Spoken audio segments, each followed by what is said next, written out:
మా పార్టీ అధ్యక్షుడు జగన్మోహన్ రెడ్డి గారు పత్రికా సమావేశాన్ని ఏర్పాటు చేసి ఆ సమావేశంలో రాష్ట్రం తాలూకా పరిస్థితుల్ని ప్రభుత్వం ఏ రకంగా వైఫల్యం చెందిందో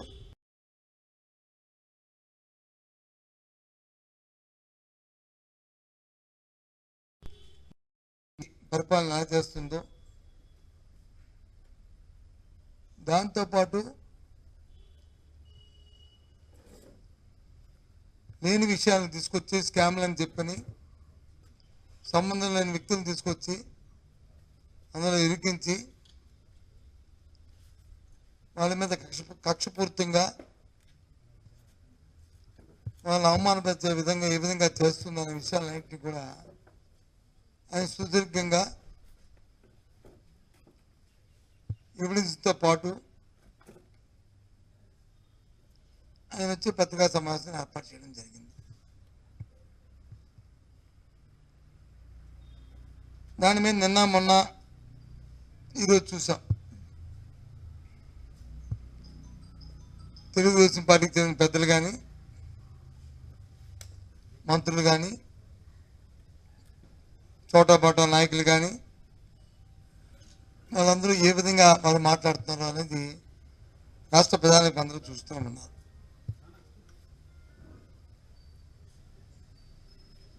జగన్మోహన్ రెడ్డి గారు ఇచ్చిన ఏ ప్రశ్నకైనా సరే సూటుగా ఇది కాదు, ఇదిగో దీని వాస్తవం ఇదేని చెప్పిన ఏ ఒక్క నాయకుడు చెప్పిన మాటను వద్దా దయచేసి మీ ద్వారా అడుగుతున్నాను.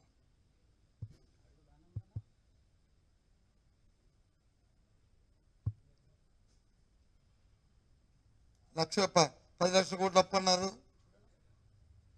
అది వాస్తవం కాదు అని చెప్పారు. ఎన్నికల ముందు వచ్చి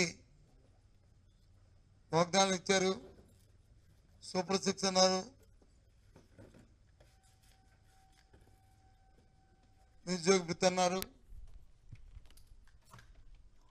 లేదు మహిళలకు వచ్చి సుఖీభవ అని చెప్పి ఆ కార్యక్రమం పెట్టారు. నెలకు 1500 రూపాయలు లెక్కన సంవత్సరానికి 18,000 రూపాయలు ఇస్తా అన్నారు.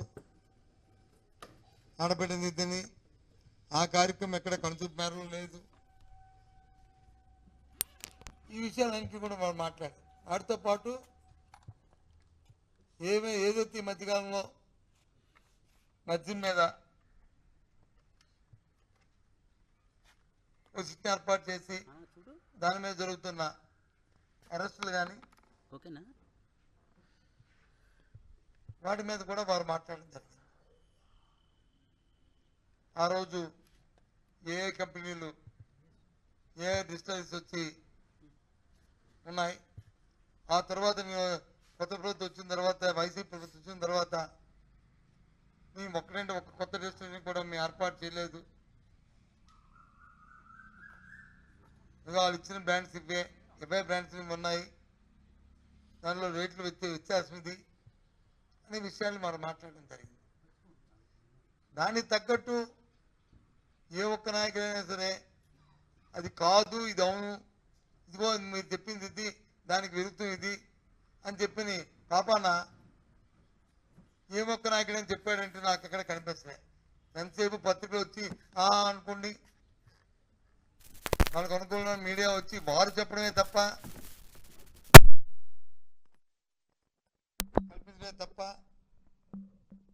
వాస్తవ విషయాలు ఎక్కడ కనిపించట్లేదు.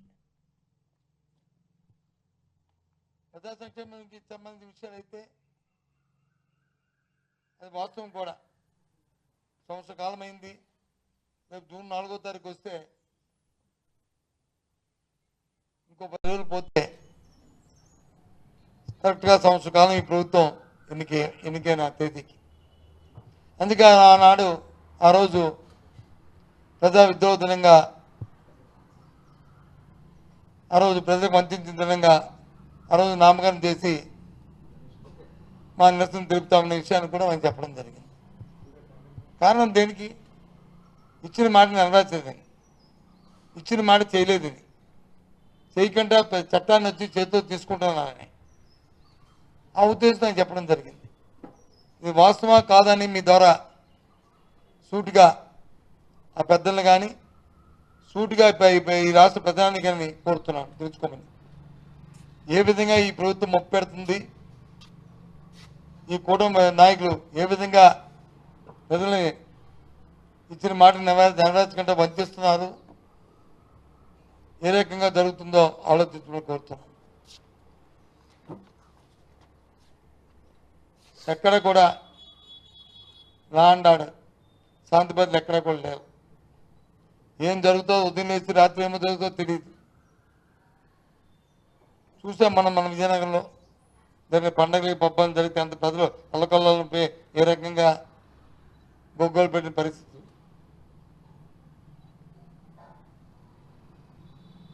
అట్టాసంగా చెప్పారు ఈ ప్రభుత్వం వచ్చిన తర్వాత ఇన్ని వేల కోట్ల రూపాయలు, ఇన్ని లక్షల కోట్ల రూపాయలు వచ్చి ఈ రాష్ట్రానికి తీసుకొస్తాం.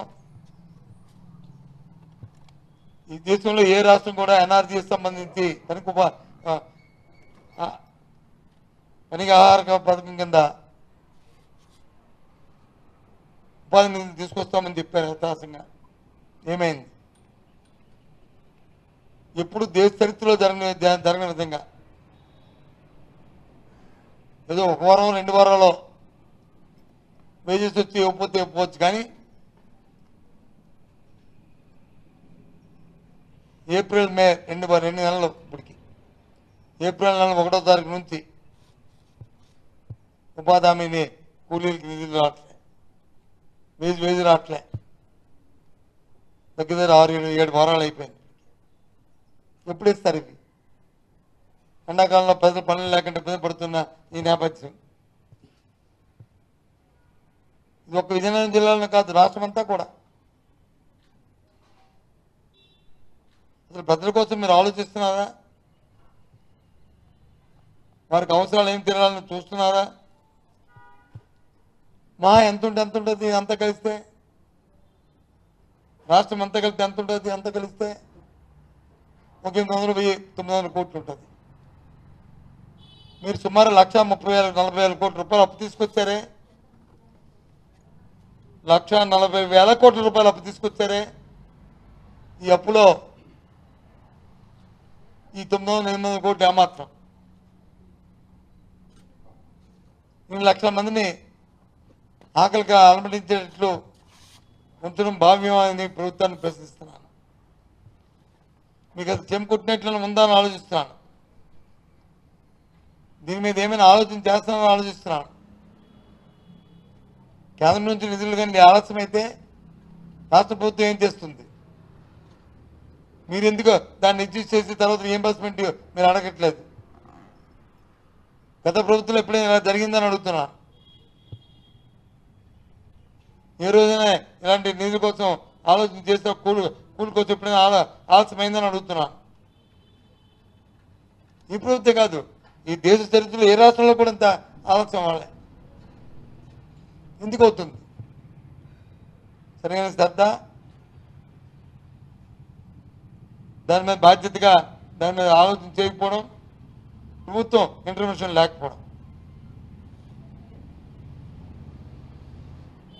రైతులకు పండిన పంట అంటే పంటకు గిట్టుబాటు ధర లేదు. పశ్చిమ గోదావరి దగ్గర నుంచి మన కోస్తా జిల్లాలో చూసుకుంటే కొన్ని నాదురేడు లేడు ధాన్యాన్ని. రాష్ట్రం ప్రొక్యూర్మెంటే చేతెత్తేసింది. వర్షం పడి తడిచిపోతే ఆ ధాన్యాన్ని కొనే దాతే లేడు.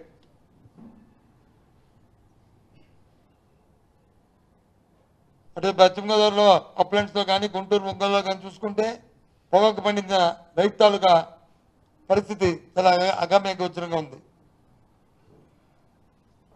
ఏం చేయాలో తెలియట్లేదు.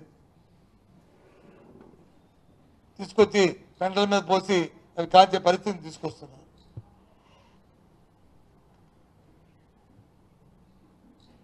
అటు మిర్చికి ధర లేక, ఇటు పొగాకు లేక, ఇటు ధాన్యానికి లేక, ఇటు హార్టికల్చర్ పంటలకి మామిడికి లేక, లేకపోతే టమాటాకి ధరలు లేక మరి ఏం చేస్తుంది ఈ ప్రభుత్వం? ఎందుకు మార్కెట్ ఇంటర్వెన్షన్ చేయట్లేదు?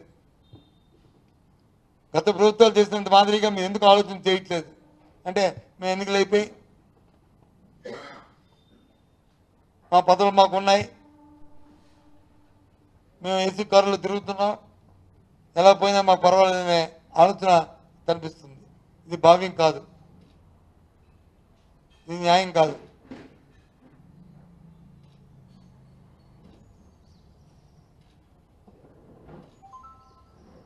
అందుకోసమే ఈరోజు మిమ్మల్ని మీ ద్వారా పిలిచాను. మీ ద్వారా ఈ ప్రభుత్వాన్ని ప్రశ్నించడానికి. మళ్ళీ చెప్తున్నాను, మా పార్టీ అధ్యక్షుడు ఆయన పత్రికా సమావేశంలో ఆయన అడిగిన ప్రజలకు వివరించిన అంశాల పట్ల ఏమంటే మీరు స్పందించండి, నాకు అభ్యంతరలే. కానీ అవి వదిలేసి ఇష్టారాజ్యంగా భాష చూస్తే ఏకవచనాలతో ఒక మాజీ ముఖ్యమంత్రి అనే ఆలోచన లేకుండా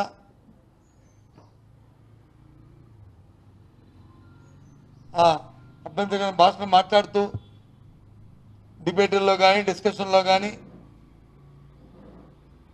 నాయకులుగా ఉంటున్న నాయకులు కానీ మాట్లాడుతున్న మాటలు ఆక్షేపణీయం. వాటిని తీవ్రంగా ఖండిస్తున్నాం. ఇప్పటికైనా మీకు నిజంగా మీ నిజాయితీ పనులు చర్చిస్తుంటే ఆయన అడిగిన ప్రశ్నలకు సమాధానం చెప్పండి, అభ్యంతరలే. ప్రజలు చూసుకుంటారు. ఎందుకు ఇవ్వట్లేదు సూపర్ 6? ఎప్పటి నుంచి ఇస్తారు ఆడబెట్టినది? ఎప్పటి నుంచి ఇస్తారు అమ్మకు బడి, తల్లికి వందనం? ఎప్పటి నుంచి ఇస్తారు మహిళలకు ఉచిత బస్సు? ఆ బస్సు ఎక్కడి నుంచి ఇస్తారు? ఎక్కడి నుంచి ఎక్కడికి వెళ్తారు? ఏదో ఆగస్టు 15 స్వాతంత్రం వచ్చినట్టుగా ఆగస్టు 15 డేట్ అనౌన్స్ చేశారు. ఏదో మహిళలకు ఉచిత బస్సు ఇస్తే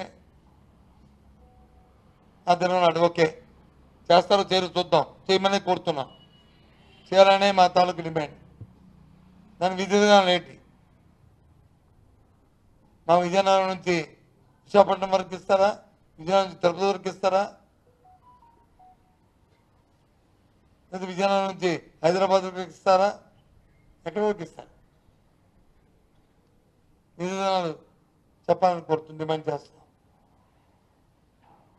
ఎందుకు అడుగుతున్నామంటే ఒక ప్రతిపక్ష పార్టీగా అది మా బాధ్యత. ఎన్నికల్లో వచ్చి రాజకీయ పార్టీలు వారి విధానాలని ఎన్నికల ప్రణాళికల్లో ప్రకటిస్తాయి. వాటి మీద ప్రేరితమై వాటి మీద ప్రజలు ఆలోచన చేసి ఆ ఎన్నికల్లో ఆ పార్టీలకు వచ్చి ఎన్నుకోవడం అనేది సాంప్రదాయం, ప్రజాస్వామ్యంలో ఒక నానుడి. అవి నెరవేర్చవలసిన బాధ్యత ఆ రాజకీయ పార్టీలకు ఉన్నాయి. ఆ రకంగానే ఈరోజు సంవత్సర కాలం అయింది ఈ కూటమి ప్రభుత్వం ప్రజలకు ఇచ్చిన వాగ్దానాలని నెరవేర్చకుండా కాలయాపన చేస్తున్న ఈ నేపథ్యం. పైపెచ్చు 2 లక్షల 2 లక్షల అంటున్నారు. వాస్తవాలు వచ్చి అసెంబ్లీలో పెట్టారు. 4 నుంచి 5 లక్షలు, 5 లక్షల కోట్లు, 4,80,000 కోట్లు, 70,000 కోట్లు సబ్జెక్టు కరెక్షన్. మళ్ళీ 14 లక్షలు 10 లక్షలు అంటారు. అంతకుముందు అంటారు ఎంత ఉందో నాకు తెలుసు, నా చేతిలో మంత్రధనం ఉందని చెప్పారు. ఇప్పుడు వచ్చి నా చేతిలో మంత్రధనం ఉందా అని అడుగుతున్నారు. సంపద సృష్టించడం మాకు తెలుసు అన్నారు. ఇవాళ చెత్త పెరిగిపోతుంది వీధుల్లో, ఊరుల్లో. ఇతను నాదులేడు, ఇతను నాదుడు లేడు. ఈ రకమైన అస్తవ్యస్తమైన పరిపాలన ఇవాళ రాష్ట్రంలో ఉంది. అందుకు అడుగుతున్నాం. సంవత్సర కాలం అవుతుంది. మీరు ఎప్పటి నుంచి మీరు ఇచ్చిన వాగ్దానాలు నెరవేరుస్తారు? వాటి విధి విధానాలు తెప్పాలి, ఒక క్యాలెండర్ అనౌన్స్ చేయాలి. ఇప్పటికే ప్రజలు వచ్చి సుమారు గత పాలనలో ఇవ్వాల్సిన ఎన్నికల ముందు ఇస్తామనుకునేవి ఎన్నికల నోటిఫికేషన్ ద్వారా వాటిని ఇవ్వనీయకుండా ఆపి ప్రజలకు అందరికీ చేశారు. సరే కొన్ని ఈ ప్రభుత్వం వచ్చేస్తుంటే ఈ ప్రభుత్వం వచ్చి కూడా చేయలేదు. సంవత్సరం అయిపోయింది, 2వ సంవత్సరంలో అడుగేటేస్తున్నాం. ఆ ప్రజలను ఎందుకు ఇబ్బంది పెడుతున్నారు? ఇస్తారా ఇవ్వరా? ఇస్తే ఎప్పటి నుంచి ఇస్తారు? ఇస్తే ఆ విధానం ఏంటి? ఇప్పటికైనా చెప్పాల్సిన బాధ్యత ప్రభుత్వానికి ఉన్నదని ప్రభుత్వాన్ని డిమాండ్ చేస్తూ మీ ద్వారా డిమాండ్ చేస్తున్నాను.